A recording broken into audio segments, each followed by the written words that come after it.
Saludos cordiales, compañeros, profesor. Mi nombre es Marina Mendoza y a continuación voy a hacer una infografía narrada acerca de la Ley Orgánica del Ambiente y la Ley de Transporte Terrestre. Empezaremos con la Ley Orgánica del Ambiente. ¿Cuál es su origen constitucional? Recordemos que cuando se dice origen constitucional de una ley, o una institución o un derecho, se refiere a que su existencia, su razón de ser o su fundamento principal se encuentra establecido y reconocido en la Constitución de nuestro país. Sin ese artículo constitucional, la ley carecería de base legal para existir. Entonces, los artículos que mencionan esa importancia de cuidar el ambiente son el artículo 128, 127, 128 y 129. Voy a leer unos pequeños fragmentos de cada uno de esos artículos. El artículo 127 dice: toda persona tiene derecho individual y colectivamente a disfrutar de una vida y un ambiente seguros, sanos y ecológicamente equilibrados. El artículo 128 menciona: el Estado desarrollará una política de ordenación del territorio atendiendo a las realidades ecológicas, geográficas, poblacionales, sociales, culturales, económicas, políticas, de acuerdo con las premisas del desarrollo sustentable que incluya la información, consulta y participación ciudadana. Finalmente, el artículo 129 dice: todas las actividades susceptibles de generar daños a los ecosistemas deben ser previamente acompañadas de estudios de impacto ambiental y sociocultural. Bien, ahora, ¿por qué es importante esta ley? ¿De qué trata? ¿Cuáles son sus objetivos? Bueno, entre estos objetivos tiene establecer los principios para la conservación, defensa y mejoramiento del ambiente en beneficio de la calidad de vida. También busca fomentar la conciencia y educación ambiental, así como la participación ciudadana en la gestión ambiental. A su vez, conservar, mejorar y defender recursos naturales como el agua, aire, suelo y diversidad biológica. Entonces, en esencia, la Ley Orgánica del Ambiente es el marco legal fundamental para la gestión ambiental en Venezuela, buscando un equilibrio entre el desarrollo socioeconómico y la protección de los recursos naturales y la calidad ambiental. Ahora, ¿por qué es importante para el ingeniero civil? Bueno, la Ley Orgánica Ambiental y sus reglamentos son de vital importancia para el ingeniero civil, dado que la mayoría de sus proyectos, ya sean de infraestructuras, edificaciones, obras hidráulicas, etc., tienen un impacto directo o indirecto en el ambiente. Entonces, ¿qué le compete al ingeniero civil? Hacer estudios de impacto ambiental y sociocultural. El ingeniero civil debe participar activamente en la elaboración y cumplimiento de estos estudios para cualquier obra o actividad susceptible a degradar el ambiente. También implica identificar y predecir, interpretar, valorar cuáles son los efectos que puede producir una obra sobre el ecosistema. También entre sus funciones está hacer el ordenamiento territorial y planificación. Los proyectos de ingeniería civil deben ajustarse a los planes de ordenamiento territorial que buscan el uso sostenible del suelo y de recursos. Recordemos que como ingenieros civiles el suelo es fundamental. Todas nuestras obras tienen fundación en el suelo y el suelo también es un material de construcción para hacer las capas de pavimento, o también el suelo se utiliza para hacer los terraplenes. Entonces, son recursos que utilizamos y que nos da la naturaleza. A su vez, también tiene el trabajo de hacer control de la contaminación. Debe diseñar y construir obras que minimicen la contaminación del aire, agua y suelo. Esto incluye el tratamiento de aguas residuales, gestión de residuos sólidos, control de emisiones atmosféricas y de ruido. Durante la carrera en saneamiento ambiental, uno de los temas de eso era cómo hacer el tratamiento de aguas residuales. Entonces es algo que como ingenieros se debe conocer. También otro papel es hacer la gestión de recursos naturales. La Ley Orgánica del Ambiente regula el uso y aprovechamiento de los recursos hídricos, forestales, suelos, etc. Los ingenieros civiles involucrados en proyectos hidráulicos, de infraestructura o de desarrollo urbano deben considerar estas regulaciones para su uso racional y sostenible. A su vez, el ingeniero debe desarrollar lo que es la responsabilidad ambiental junto con la implementación de la innovación y sustentabilidad. Ahora, ¿cuál es el órgano rector y cuáles son sus atribuciones? Como órgano rector se refiere a que en el ámbito legal y en la administración pública se refiere a la entidad, institución o ministerio que tiene la máxima autoridad, competencia y responsabilidad para establecer las políticas, normas y supervisar el cumplimiento de una determinada materia o sector. En este caso, el órgano rector es el MINEC, que se denomina Ministerio del Poder Popular para el Ecosocialismo. Entonces, ¿cuáles son sus funciones? Formular y ejecutar la política nacional en materia ambiental, gestionar y conservar los recursos naturales y la diversidad biológica, promover la educación y conciencia ambiental, fiscalizar y sancionar el incumplimiento de las normativas ambientales y, dictaminar cuáles son los derechos y deberes de las personas en marco de esta ley. Cuando decimos derechos, ¿cuáles son? Bueno, derecho a un ambiente sano, a la participación ciudadana en la gestión del ambiente, tener derecho a información sobre los impactos ambientales que se están generando. También tienen el derecho las personas de exigir acciones rápidas y efectivas ante la administración y los tribunales de justicia en defensa de los derechos ambientales. ¿Y cuáles son los deberes de las personas? Bueno, proteger el ambiente, también participar activamente en la gestión del ambiente, hacer uso eficiente y sostenible de los recursos naturales. También tienen que tener medidas para prevenir la contaminación y el deterioro del ambiente. A su vez, el MINEC tiene, como una de sus atribuciones, administrar los parques nacionales y monumentos nacionales a través de INPARQUES.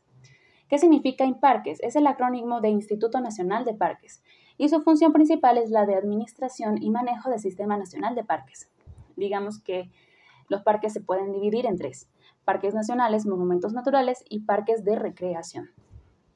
Ahora, ¿cuáles son las sanciones cuando no se cumplen los deberes que se han establecido? Tenemos penas de prisión, que pueden ser para delitos graves como la contaminación de aguas, suelos y atmósferas. Tenemos multas expresadas en días de salario mínimo. También clausura definitiva de instalaciones, provisión de actividades, obligación de destruir, neutralizar o tratar sustancias, incluso demolición de construcciones violatorias y medidas para corregir y reparar los daños causados y evitar la contaminación. Y algo que se llama responsabilidad civil, que significa, hiciste el daño, arréglalo. Bueno, siguiendo con la programación, ahora hablaremos sobre la Ley de Transporte Terrestre. ¿Cuál es su origen constitucional? En este caso nos referiremos a los artículos 156, 178 y 52 de la Constitución. Voy a leer unos pequeños párrafos acerca de esos artículos. Por lo menos, el artículo 178 dice: es competencia del municipio la vialidad urbana, circulación y ordenación del tránsito de vehículos y personas en las vías municipales, servicios de transporte público urbano de pasajeros y pasajeras. Eso es específicamente el numeral 2. Ahora, en el artículo 156 dice de la competencia de poder público nacional. Y entonces dice en el numeral 26, el régimen de transporte nacional, de la navegación y del transporte aéreo, terrestre, marítimo, fluvial y lacustre de carácter nacional, de los puertos, de aeropuertos y su infraestructura. El numeral 27 dice el sistema de vialidad y de ferrocarriles nacionales. El artículo 52 habla sobre el derecho de la libre circulación. Toda persona tiene derecho a circular libremente por el territorio nacional. Este derecho fundamenta la regulación del transporte como garantía para la movilidad de las personas. Entonces, la Constitución sienta las bases para que el Estado legisle y regule todo lo concerniente al transporte, distribuyendo las competencias entre los distintos niveles de gobierno.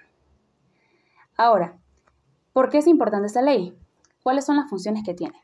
Regular el transporte terrestre en sus diversas modalidades, garantizar el derecho al libre tránsito de personas y bienes por todo el territorio nacional, ordenar y normar la circulación de vehículos, la infraestructura vial y la prestación de servicios de transporte para garantizar la seguridad, eficiencia y sustentabilidad del sistema. ¿Por qué es importante y qué relevancia tiene el ingeniero civil aquí? Esto es un poquito más evidente para nosotros, ya que venimos de varias materias de geotecnia y vialidad. Bueno, esta ley es fundamental en la planificación, diseño, construcción, mantenimiento y gestión de infraestructura vial y de transporte. Y bueno, como ingenieros civiles nosotros nos encargamos de hacer el diseño geométrico, que sea un diseño geométrico seguro. A su vez también nos encargamos del diseño del pavimento. Entonces, es allí donde el ingeniero civil entra mucho en juego. El ingeniero civil es el responsable de la ejecución en proyectos viales, carreteras, puentes, túneles, distribuidoras, terminales, asegurando que se cumplan las normas técnicas y de calidad. El ingeniero debe diseñar vías que cumplan con normativas de seguridad, capacidad, fluidez y cada vez más con criterios de sustentabilidad ambiental, reducción de impacto y eficiencia energética. Una vez el profesor Ron nos comentó en clase, hacer una carretera no es solo unir el punto A con el punto B, implica mucho y es realmente una de las obras que más impacto ambiental tiene. Por lo tanto, ahí es cuando hay como una especie de enlace con la Ley Orgánica del Ambiente, porque se busca que haya un equilibrio entre la ingeniería, los conocimientos técnicos y el ambiente, ya que el ambiente nos da mucho y utilizamos muchos de sus recursos que nos da. ¿Cuál es el órgano rector? En este caso, se tiene el Ministerio del Poder Popular para el Transporte, el MPPT. Define las políticas y plantea la gestión de transporte en general.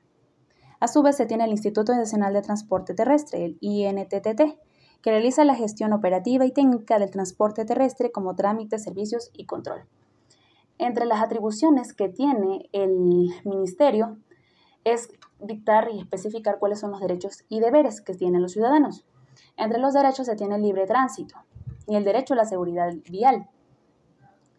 Pero en los deberes el conductor debe tener por lo menos licencia de conducir vigente, mantener el vehículo en buen estado técnico, cuidar de no provocar ruidos contaminantes innecesarios, cumplir las normas de tránsito, respetar los límites de velocidad y las señales de tránsito. Como los ingenieros civiles también nos encargamos de la demarcación y señalización. Y todo el diseño geométrico se basa en una velocidad de diseño. Cuando ya no respetan esa velocidad, que normalmente siempre está señalizada, se vuelve peligroso porque ya los radios de giro no concuerdan, ni tampoco las longitudes o la distancia de transición de peralte, todo cambia y puede ser peligroso. El mismo profesor Ron nos decía, el ingeniero civil puede ser un asesino en serie, porque si cambia radios de giro o longitudes libres, esto es un completo peligro. Otra de los deberes que tiene el conductor es no conducir bajo la influencia de alcohol o drogas y mantenerse en vigencia en el seguro de responsabilidad civil. ¿Cuáles son las sanciones que implican no cumplir con estas cosas? Bueno, la ley del transporte terrestre establece un régimen de infracciones y sanciones que pueden ser aplicables por la autoridad competente. Y entre esas tenemos multas expresadas en unidades tributarias que van desde bajas, por ejemplo, estacionar mal, hasta muy altas, por ejemplo, transportar sustancias peligrosas sin autorización o no cumplir normas graves de circulación. También suspender a la renovación de licencias por infracciones graves o por conducir bajo efectos del alcohol. También puede retener vehículos en casos de falta de documentación, condiciones inseguras o incumplimiento de normativas. Suspender la renovación de certificados de operación para empresas de transporte o servicios conexos que incumplen las obligaciones. Y también hay un trabajo comunitario para ciertas infracciones menores. Así pues, se ha concluido esta infografía narrada donde hablamos de estas dos leyes tan importantes para todos y también que hay mucha relación con el campo de la ingeniería civil. Gracias por su atención.